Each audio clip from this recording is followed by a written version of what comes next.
अस्सलाम वालेकुम दोस्तों, मैं नईम अपने चैनल हेल्दी टॉक के साथ।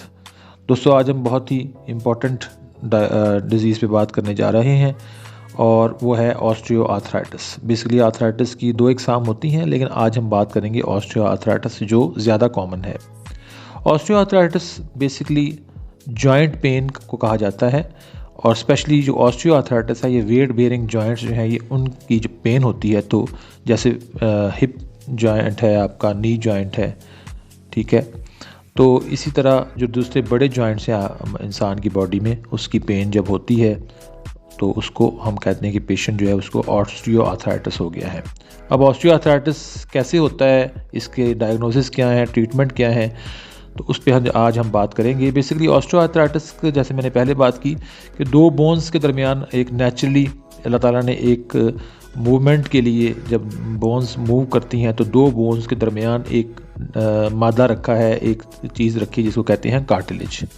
अब कार्टिलेज जो है ये एक लुब्रिकेशन के लिए आप समझ लें कि लुब्रिकेटिंग रोल प्ले करता है और हम जब मूव करते हैं तो वो हमें हेल्प करता है, हमारी बोन्स को आपस में रगड़ खाने से या दोनों को बचाए रखता है। लेकिन किसी वजह से अगर इम्यून सिस्टम में कोई प्रॉब्लम हो जाता है या किसी और वजूहात की बिना पर, जिस पे हम आगे जाके बात करेंगे, अगर ये कार्टिलेज डैमेज हो जाए तो बोन्स जो हैं उनमें फ्रिक्शन कम हो जाती है और उनमें आपस में रगड़ ज़्यादा खाती हैं, जिसकी वजह से आहिस्ता आहिस्ता बोन्स जो है वो डैमेज होना शुरू हो जाती हैं और एक नाकाबिले बर्दाश्त पेन का सिलसिला शुरू हो जाता है, जिसको हम कहते हैं कि पेशेंट को जो है वो ऑस्टियो आर्थराइटिस हो गया है।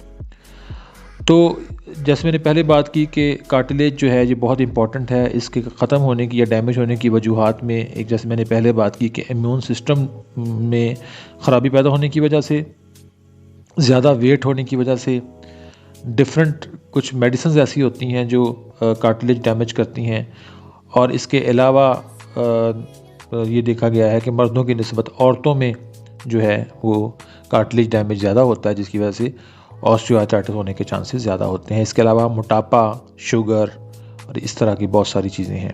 तो ऑस्टियो आर्थराइटिस जो है वो, जैसे मैंने पहले बात की कि नाकाबिले बर्दाश्त पेन है और ज़ाहिर है कि इसके लिए जब आप डॉक्टर के पास जाते हैं तो उसको डायग्नोस करने के लिए डॉक्टर जो है वो आपको एक्सरे लिख के देता है। लेकिन एक्सरे से ये तो पता लग जाता है कि आपकी जो बोन्स हैं उनके दरमियान कितना गैप आ गया है, लेकिन कार्टिलेज का वहाँ से पता नहीं चलता कि कितना कार्टिलेज जो है वो डैमेज हुआ है। उसके लिए पेशेंट को डॉक्टर जो है वो MRI टेस्ट भी लिख के देता है, जो कि थोड़ा एक्सपेंसिव है, लेकिन उससे कम से कम ये आइडिया हो जाता है कि आपके जो सॉफ्ट टिश्यूज़ हैं उसके दरमियान जो है वो कितने डैमेज हैं और आपकी जो बोन्स हैं उसके दरमियान जो कार्टिलेज है, जो एक लुब्रिकेटिंग इफ़ेक्ट पैदा कर रहा है, वो उसका कितना गैप है, ताकि उस गैप को देखते हुए, इस डैमेजिंग फैक्टर को देखते हुए डॉक्टर जो है वो आपको मेडिसिन ट्रीट करता है या जो भी आपको एडवाइस देता है।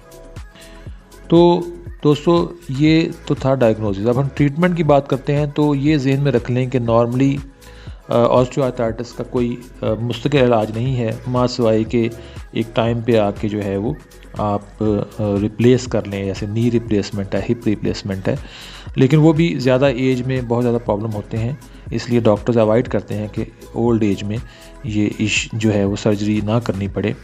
तो सर्जरी से अवॉइड करने के लिए आपको पेन किलर दिए जा सकते हैं। इसके अलावा फिजियोथेरापिस्ट को रिकमेंड किया जा सकता है आपको। इसके अलावा लेज़र थेरेपी है जो कि थोड़ी एक्सपेंसिव है और हर जगह अवेलेबल भी नहीं है, लेकिन वो काफ़ी इफ़ेक्टिव है। और दूसरा ये है कि जैसे मैंने पहले बात की कि ओल्ड एज में बहुत ज़्यादा इसके साइड इफ़ेक्ट्स भी ज़्यादा होते हैं, तो सर्जरी से अवॉइड करते हैं डॉक्टर और मेडिसिन पर ज़्यादा इत्तफाक करते हैं।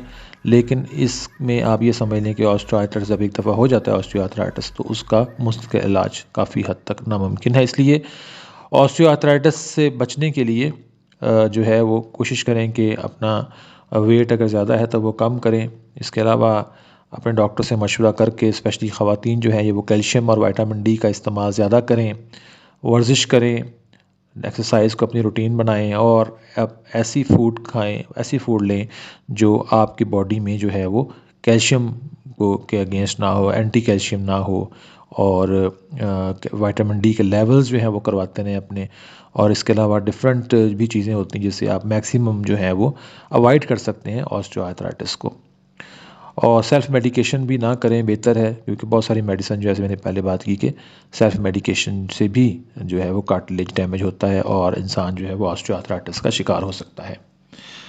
तो दोस्तों, आज की वीडियो उम्मीद है पसंद आई होगी और ऑस्टियोआर्थराइटिस के बारे में काफ़ी हद तक कंसेप्ट जो है वो क्लियर हुआ होगा। तो नेक्स्ट वीडियो तक के लिए जो है वो इजाज़त दें। बहुत शुक्रिया। अल्लाह हाफ़िज़।